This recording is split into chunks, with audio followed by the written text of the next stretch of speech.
Hello dear students, कैसे आप लोग? सब ठीक तो? कहीं इरिटेट तो नहीं हो रहे हो ना? मुझे पता है सभी लोग बिल्कुल परेशान, एकदम बिल्कुल परेशान। कॉल पे कॉल कर रहे हैं कि सर क्लासेस कब खुलेगा, सर कोचिंग कब खुलेगा, सर ऐसा करो ना घर पे ही पढ़ा दो। कि सर हम लोग बिल्कुल बोर हो चुके हैं। अरे आप ही लोग नहीं, हम लोग भी बोर हो चुके हैं। हम लोग भी बिल्कुल परेशान हैं, घर पे बैठे बैठे एकदम बिल्कुल बोर हो गए। लेकिन अपनी गवर्नमेंट को कोई इससे मतलब नहीं है। अपनी गवर्नमेंट को इससे कोई मतलब नहीं। गवर्नमेंट तो एकदम आराम से सोई पड़ी है। उसको एजुकेशन से मतलब है कहां कि हमारे देश के जो युवा हैं वो कैसे पढ़ेंगे। वो तो बस अपनी पॉलिटिक्स में लगे। आप खुद देख सकते हो और खुद इन चीजों को समझ सकते हो, ऑब्जर्व कर सकते हो। बिल्कुल सही ढंग से आप चीजों को समझ सकते हो। देखो, आप जरा ध्यान देकर देखो कि लॉकडाउन में सब कुछ ओपन हो चुका है। अगर बस की बात करें तो बस ओपन चल रही है। बस, ट्रेन, एरोप्लेन, रेस्टोरेंट, होटल, सब कुछ ओपन। लेकिन बंद है तो क्या है? हमारे स्कूल्स, कॉलेजेस, कोचिंग्स। इससे क्या क्लियर होता है कि गवर्नमेंट को आपकी एजुकेशन से कोई मतलब नहीं है।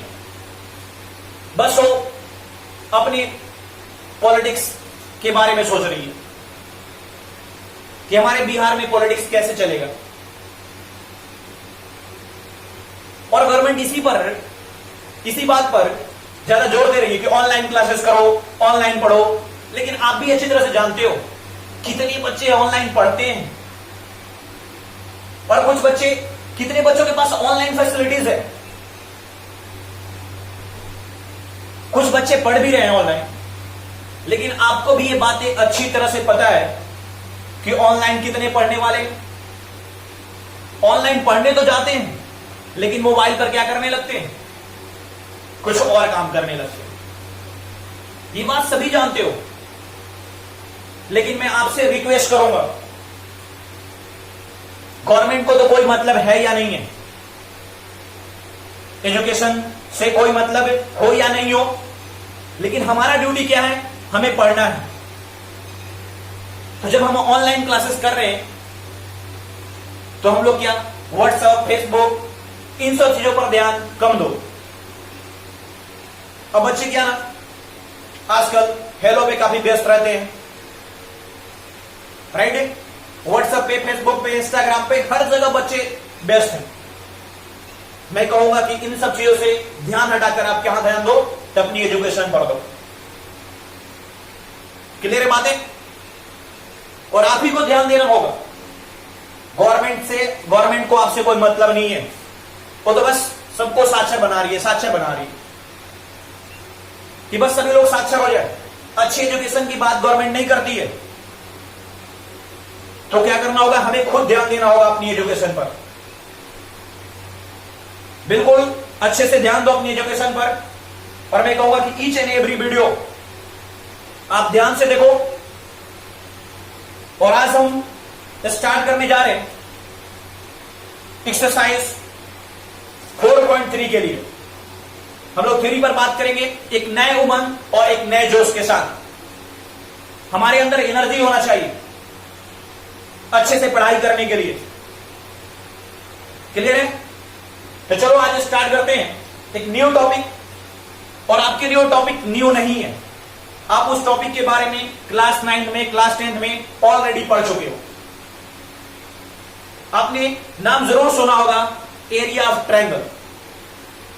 लेकिन यहां पर हम लोग क्या पढ़ेंगे? एरिया ऑफ ट्रायंगल ही पढ़ेंगे।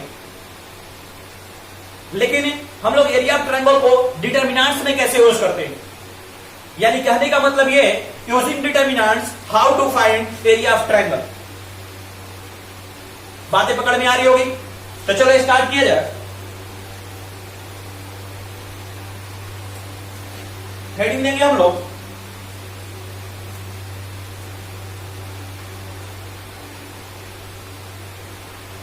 एरिया ऑफ ट्रायंगल,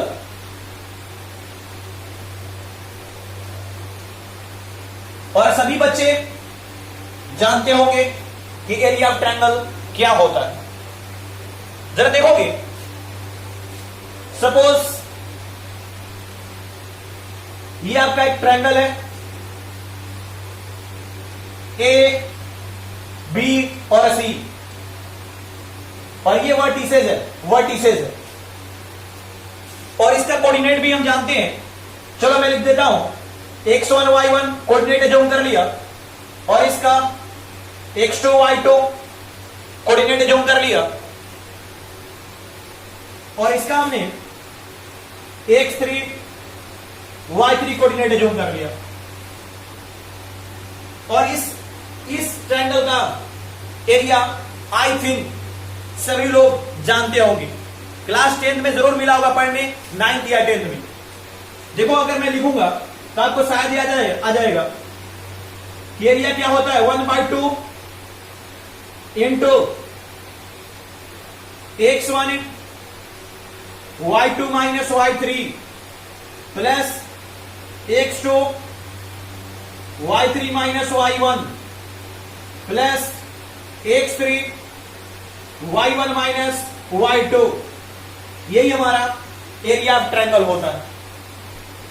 लेकिन यहां पर इस एक्सरसाइज 4.3 में हमें क्या पढ़ना है, using determinants how to find area of triangle. कि एरिया हम लोग डिटर्मिनेंट्स को यूज करके एरिया ऑफ ट्रायंगल कैसे फाइंड करेंगे। तो चलो ध्यान दोगे, मैं लिख रहा हूं और यहां से बिल्कुल बात ही आपका क्लियर हो जाएगा।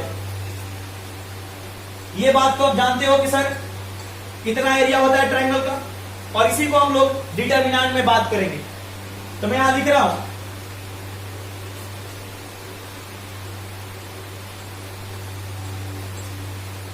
दी area of triangle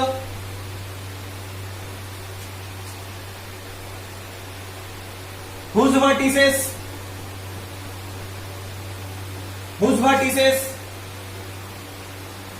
are x1 y1 x2 y2 and x3 y3 is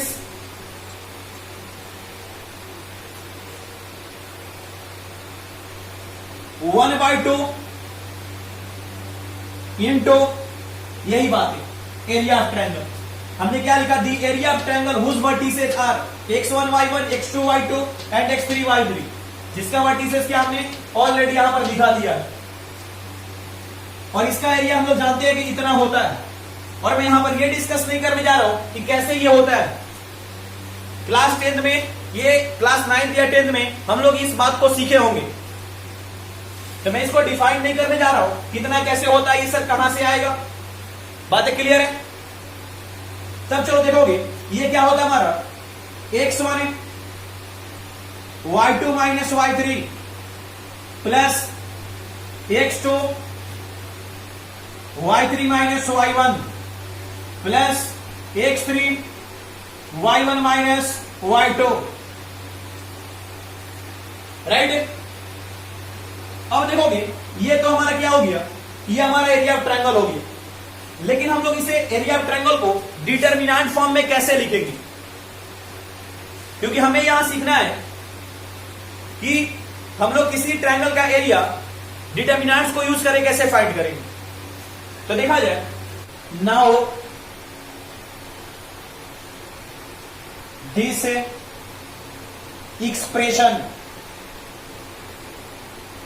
expression can be written in a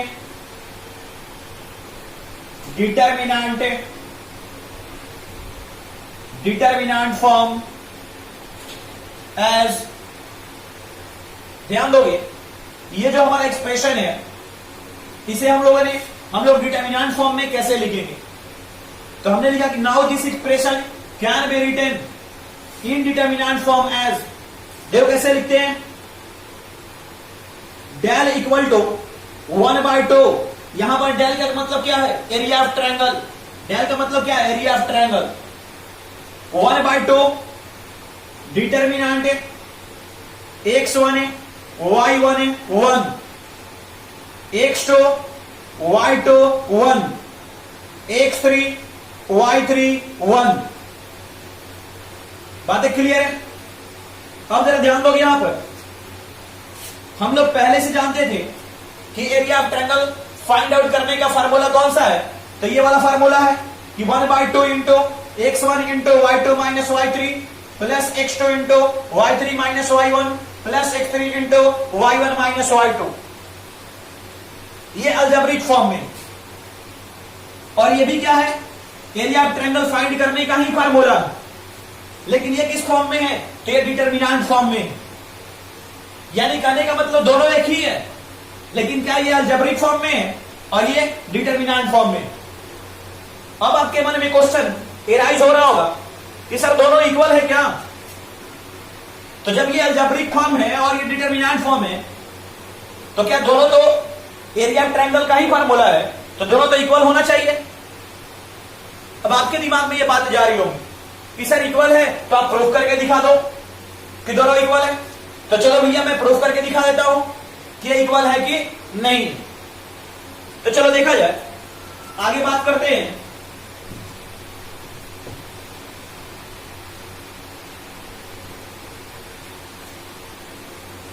ध्यान दोगे,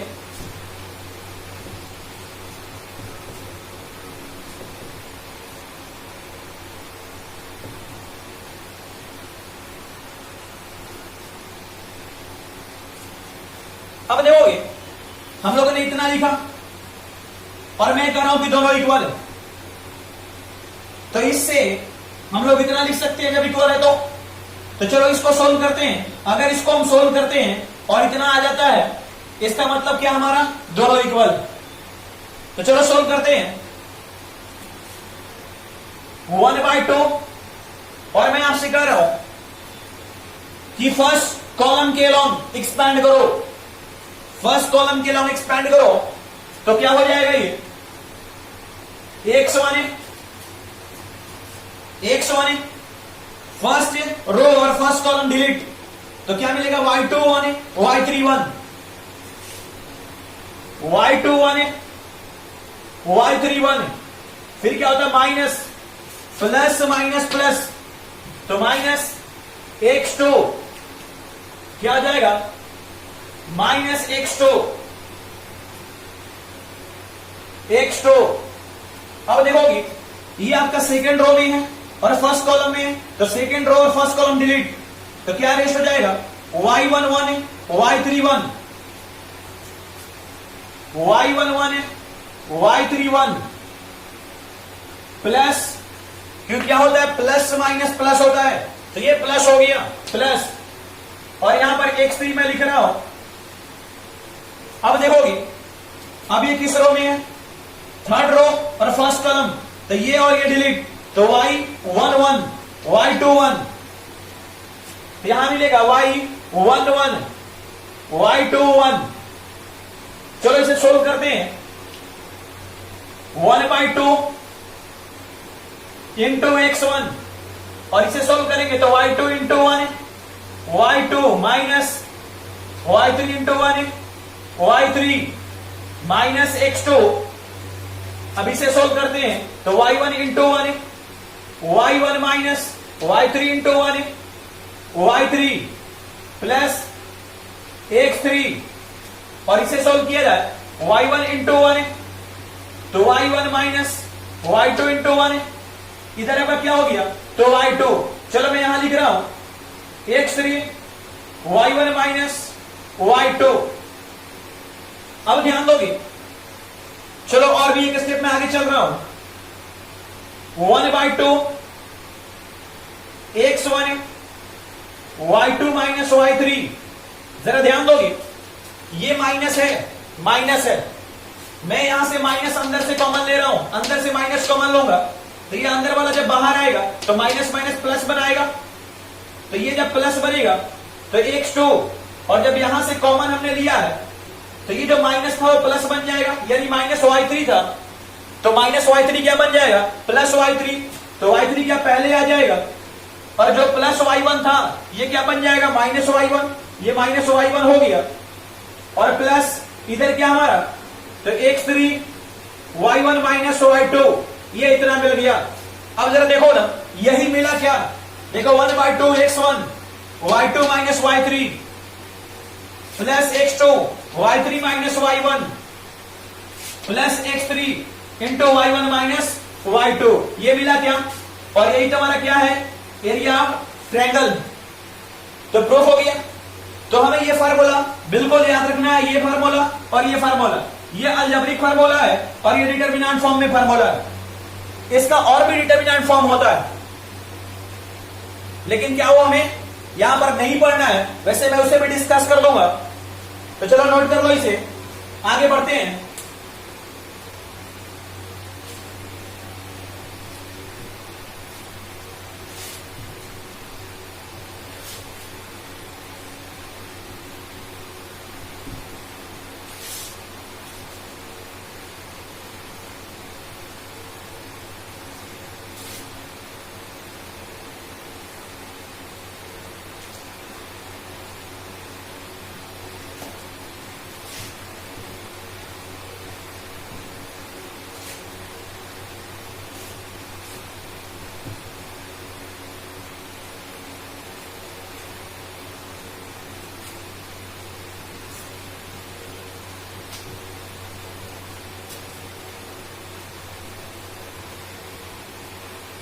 अब जरा ध्यान दोगे, अभी हम लोगों ने देखा कि एरिया ऑफ ट्रायंगल क्या होता है, तो 1/2 into x1 y2 minus y3, ध्यान रखोगे याद करने का तरीका, x1 तो अगला क्या आएगा y2 y3 प्लस इधर क्या है x2, तो ये क्या आएगा y3 minus y1 plus x3, ये क्या हो जाएगा y1 माइनस y2, ये हमारा अलजेब्रिक फॉर्म है। और अभी हमने आपको बताया डिटरमिनेंट फॉर्म कि 1/2 x1 y1 1 x2 y2 1 x3 y3 1, ये हमारा डिटरमिनेंट फॉर्म। लेकिन अब हम लोग बात कर रहे हैं नोट फर्स्ट। चलो पहले बातों को क्लियर करते हैं। देखा जाए, ये एक ट्रायंगल है ए, चलो ए बी और सी एक ट्रायंगल है, इसका कोऑर्डिनेट चलो कुछ भी है और इसका कोऑर्डिनेट कुछ भी और इसका कोऑर्डिनेट कुछ भी है। जरा बताओगी, इसका कुछ ना कुछ तो एरिया होगा। जब ये ट्रायंगल है तो ये बीच वाला क्या है, इसका एरिया है, ये सब क्या है, तो इसका एरिया है, ये एरिया है, ये सब क्या है, एरिया है। और इसी ट्रायंगल का अगर वर्टिसेस, सॉरी ये ए है, अगर वर्टिसेस x1 y1 है, x2 y2 x3 y3 है, तब इस ट्रायंगल का एरिया क्या होता है, ये होता है, यही फार्मूला होता है, राइट। यहां पर x1 y1 के स्थान पर कुछ भी हो सकता है, कोई नंबर हो सकता है, ये बात तो हम जानते हैं। लेकिन जरा बताओगी, अब मैं आपसे पूछ रहा हूं कि ठीक है ये ट्रायंगल है ए बी, और ये जो पॉइंट सी था हमारा, ये जो पॉइंट सी था, ये जो हमारा पॉइंट सी है, ये जो पॉइंट सी है, अब ये पॉइंट क्या करे, उठ के यहां पर आ जाए, ये यहां से, ये जो ट्रायंगल है ये यहां से क्या करे, शिफ्ट कर जाए यहां पर। जरा ध्यान दोगे, ये जो हमारा है कहां शिफ्ट कर जाए, यहां शिफ्ट कर जाए, किस पर, ये यहां पर आ जाए। बात नहीं पकड़ में आई, देखो मैं क्या कर रहा हूं, कि ये जो आपको दिख रहा है ये ऐसे लाइन है और ये ऐसे लाइन है, ये पॉइंट यहां पर है, अगर ये पॉइंट शिफ्ट कर जाए यहां पर तब तो इसके पास क्या हो जाएगा, ये और ये नहीं रहेगा। ये पॉइंट अगर यहां शिफ्ट कर जाए तो सी यहां पर था और ये पॉइंट इस पर शिफ्ट कर जाए, तब मैं आपसे पूछ रहा हूं कि अब इसकी एरिया क्या होगी, इसकी एरिया क्या होगी, इसकी एरिया क्या होगी, जीरो ना। इसकी एरिया क्या होगी, तो जीरो होगी, क्योंकि देखो ना ये जब यहां था तो इसके पास एरिया था, बट ये यहां आ गया, अब इसके पास एरिया कहां है, एरिया अब इसके पास नहीं है। बात आ रही है पकड़ में, तब इसकी एरिया क्या हो जाएगी, जीरो हो जाएगी। तब जरा ध्यान दोगे, अगर ये पॉइंट x1 y1 और ये पॉइंट x2 y2 है और ये पॉइंट x3 y3 है, तो अगर इसकी एरिया की बात करें तो इसकी एरिया तो जीरो हो जाएगी। बात पकड़ में आ रहा, हम लोगों ने कहा कि इसकी एरिया जीरो है, लेकिन यहां एक नोटिस करने वाली बात है कि सर ये तीनों पॉइंट्स क्या हो गए, कोलिनियर हो गए। ये तीनों पॉइंट्स क्या हो गए, कोलिनियर हो गए, एक ही लाइन पर आ गए। तो अगर कोई ऐसा ट्रायंगल हो जिसके सभी पॉइंट्स क्या एक ही लाइन पर हो, तो कहोगे सर वो ट्रायंगल बन कहां रहा है। बिल्कुल सही बात है कि ट्रायंगल नहीं बन रहा, वो क्या एक लाइन बन गया, लेकिन ये ट्रायंगल का ही पार्ट था और ये क्या यहां से शिफ्ट कर गया, यहां से शिफ्ट कर गया यहां पर, राइट। ये पॉइंट कहां आ गया, यहां पर आ गया, इस लाइन पर। तब वो ट्रायंगल का एरिया क्या हो जाएगा, जीरो हो जाएगा। लेकिन वही ट्रायंगल का एरिया क्या था, यहां इतना था। तो अब देखा जाए, अब मैं यहां से लाइन लिखने जा रहा, तब देखो ना इस ट्रायंगल का एरिया इतना है, इस ट्रायंगल का एरिया इतना है, लेकिन अब इसकी बात करी जाए कि इसकी एरिया क्या हो जाएगी, इस पॉइंट की, तो इसकी पॉइंट का एरिया क्या हो जाएगी, जीरो ना। ये क्या हो जाएगा, जीरो हो जाएगा, क्योंकि यहां पर क्या हो गया, कोलिनियर हो गया। तब यहां से मैं लिख रहा हूं नोट नंबर फर्स्ट, इफ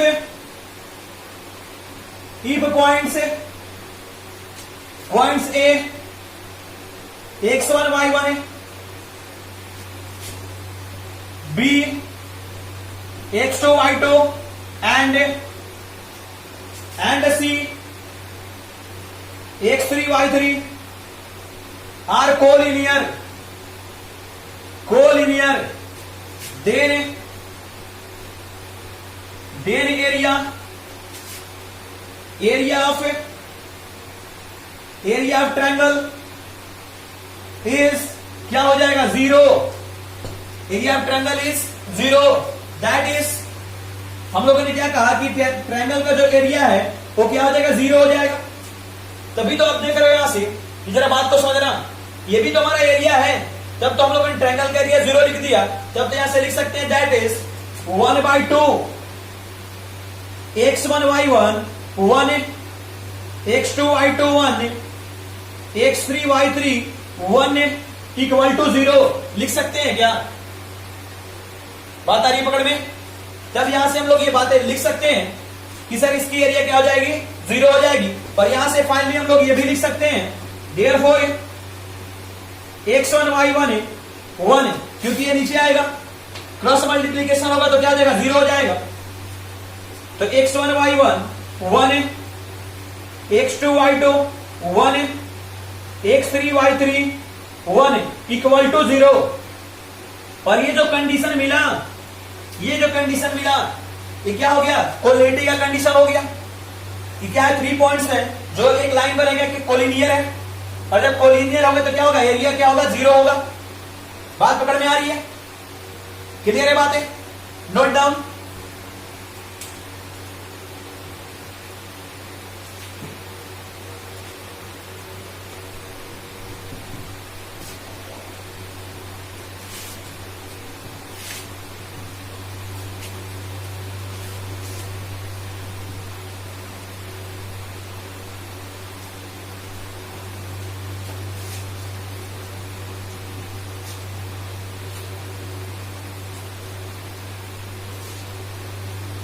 चलो एग्जांपल करते हैं।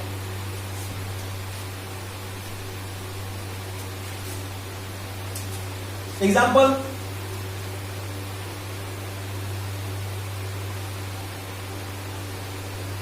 Find the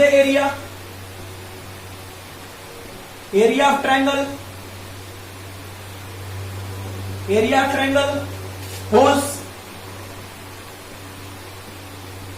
whose vertices whose vertices are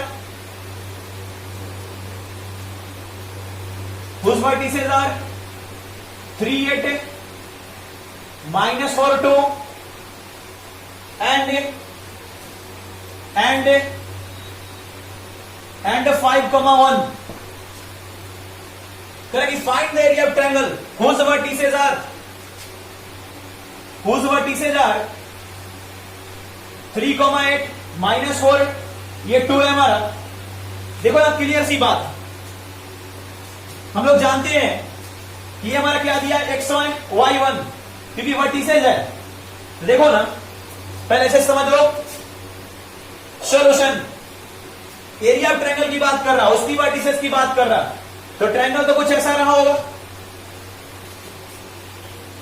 होगा, इसके वर्टिसेज है। चलो इसका नाम दे दिया A, B और C नाम दे दिया, और ये वर्टिसेज हमारे गिवन है। तो क्या कर सकते हैं, ये 3 8 रहा होगा, ये -4 2 रहा होगा, और ये क्या 5 1 रहा होगा। कोई भी हो सकता है, उस एरिया पर कोई फर्क नहीं पड़ेगा। क्लियर है बातें। तब यहां से फार्मूला तो हम जानते हैं कि एरिया ऑफ ट्रायंगल क्या होता है। Area of triangle is del equal to 1/2 x1 y1 1 x2 y2 1 x3 y3 1। कितनी बात क्लियर है, बात पकड़ में आ रही है ना। x1 y1 1 x2 y2 1 x3 y3 1 और इधर 1/2। और हम लोग क्या इसे इधर मॉड भी लगा सकते हैं, मॉड भी लगा सकते हैं, क्योंकि एरिया हम जानते हैं कि कभी भी निगेटिव नहीं होता है। एरिया क्या होता है, पॉजिटिव क्वांटिटी है। चलो आगे मैं लिखवा भी दूंगा, एरिया क्या है, एक पॉजिटिव क्वांटिटी है। तब देखा जाए, तब यहां से ये 1/2 हो गया। इसे लिखो ना लिखो, ये बात हम जानते हैं कि सर एरिया क्या होता है, पॉजिटिव होता है। तब देखो ना, ये आपका क्या हो गया, x1 हो गया, ये y1 हो गया, x2 y2 हो गया, और इधर क्या x3 y3 हो गया।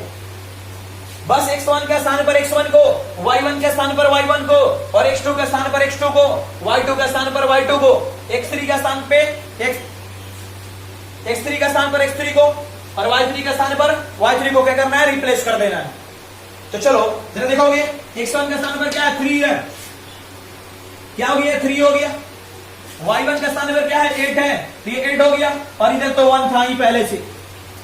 अब क्या है, x2 y2 1, x2 क्या है -4, ये -4 हो गया, y2 क्या है 2, ये 2 हो गया, और इधर आपका 1 हो गया।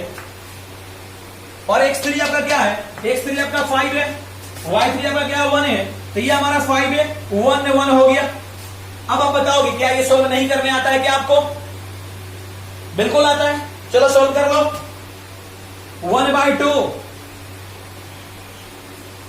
इसके अलोंग, फर्स्ट रो के अलोंग, तो क्या हो जाएगा 3, इधर ये और ये डिलीट, 2 1 1 1 2 1 1 1, फिर प्लस, ये 8 हो गया। फिर क्या, किसको, फर्स्ट रो और सेकंड कॉलम को डिलीट, तो -4 1 5 1, -4 1 5 1 प्लस 1, अब ये 1 है, प्लस, ये और ये डिलीट, तो -4 2 5 1 -4 2 5 1, ये इतना हो गया हमारा। बात आ रही है पकड़ में।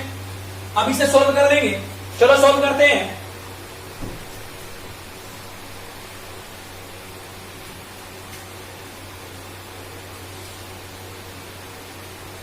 देखा जाए, 1/2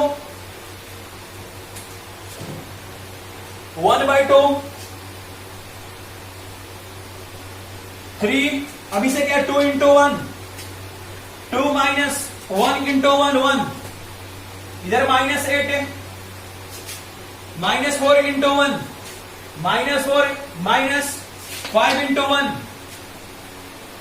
प्लस 1 है इधर, -4 × 1 -4 -5 × 2 10, 1/2 इधर हो गया आपका 3 into 1 -8 into -9 plus 1 into -14 1/2 3 minus minus plus 8 into -8 into -9 कितना हो जाएगा 72 प्लस 72 माइनस ये 14 इधर क्या हो जाएगा 1/2 75 माइनस 14 क्या हो गया 1/2 इंटू कितना हो जाएगा 1 और 6 यानी 61/2 देयरफॉर डेल इक्वल टू 61/2 आप स्क्वायर यूनिट भी लिख सकते हो क्योंकि एरिया है स्क्वायर यूनिट और यही हमारा क्या हो गया आंसर हो गया। बातें क्लियर है? Note down.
चलो एग्जांपल नंबर 2 पर बात करते हैं।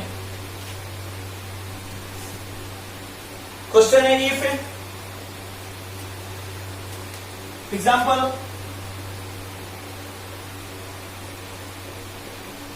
If x, y, a, 0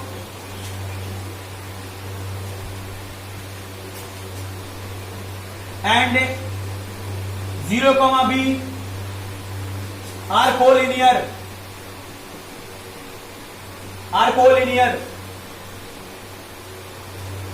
are collinear then using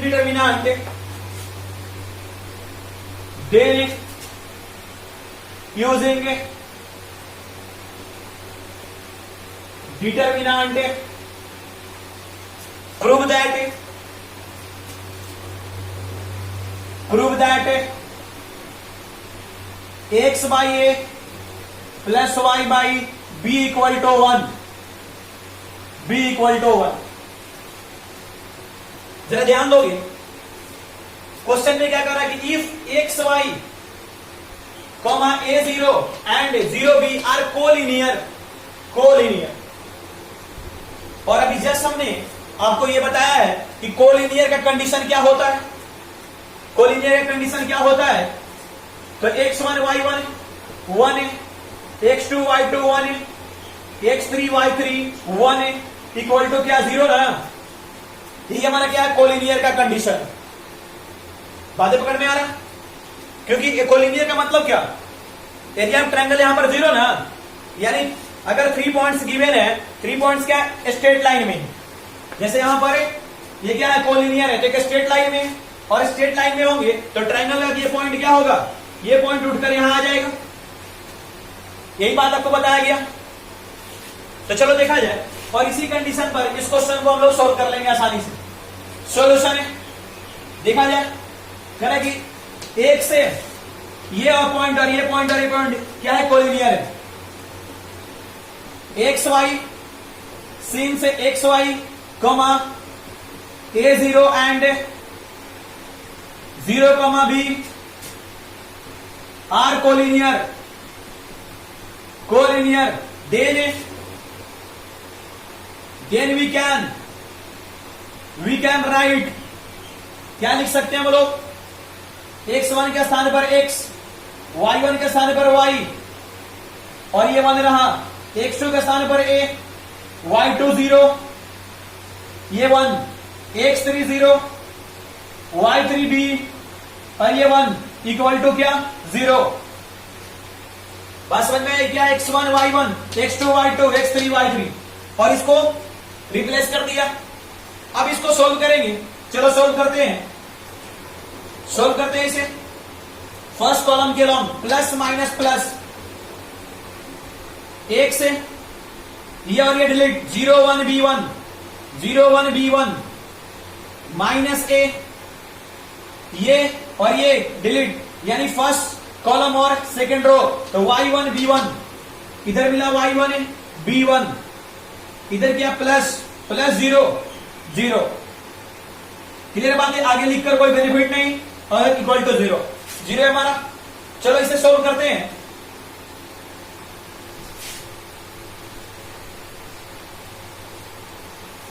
देखा जाए, अब इसे सोल्व करेंगे तो क्या मिलेगा? 1 से 0 इंटू 1 0 माइनस 1 इंटू बी, ये बी हो गया, minus a1, sorry minus a है, a1 नहीं, ये क्या आ गया? y into 1, y minus b into 1, ये आपका b हो गया, इक्वल टू 0। इसे क्या लिख सकते हैं? x माइनस b, इधर हो जाएगा माइनस a को मल्टीप्लाई कर रहा हूं, a y minus minus plus plus A B equal to 0। ये बात पकड़ में आ रहा? अब देखो यहां से हमें क्या प्रूफ करना है? x by A plus y by B. अब ये क्या हो जाएगा? इसे मल्टीप्लाई करेंगे तो माइनस एक्स बी, इधर माइनस ए वाई है, और मैं इसको राइट साइड में लेके जा रहा हूं, तो क्या हो जाएगा? माइनस ए बी होगी। अब चलो ध्यान दोगे, जरा ध्यान दोगे, चलो माइनस इधर से कॉमन ले लिया तो x B plus A Y, इधर भी माइनस ए बी है, माइनस माइनस प्लस हो गया। ये बातें क्लियर है? अब इधर अपने क्या मिल गया? X B plus A y equal to A B, इतना मिल गया। लेकिन हमें प्रूफ क्या करना है? इतना प्रूफ करना है। देखो ना, अगर मैं ए बी से डिवाइड कर दूं बोथ साइड्स, या मैं इधर से इसको इधर ला दो, इधर तो 1 होता है, 1 होता है ना, और मैं क्रॉस मल्टीप्लाई कर दो, तब जरा देखोगे क्या मैं इतना लिख सकता हूं क्या? X B plus A y divided by A B, right? और इधर क्या हो गया? इधर 1 हो गया। नहीं तो दूसरा भी तरीका अपने पास था, dividing both side dividing by A B कर सकते हैं, यानी ऐसे भी हम लोग कर सकते थे। क्या कर दें? X by B divided A B plus A y divided A B equal to A B by A B, ये भी कर सकते थे हम लोग। यहां से देखो बी और बी कैंसल, ए और ए कैंसल, और ए बी कैंसल, इधर क्या मिल गया? Therefore x by A plus y by B equal to 1, और ये हमारा क्या हो गया? तो प्रूफ हो गया। क्लियर है बातें? Note down.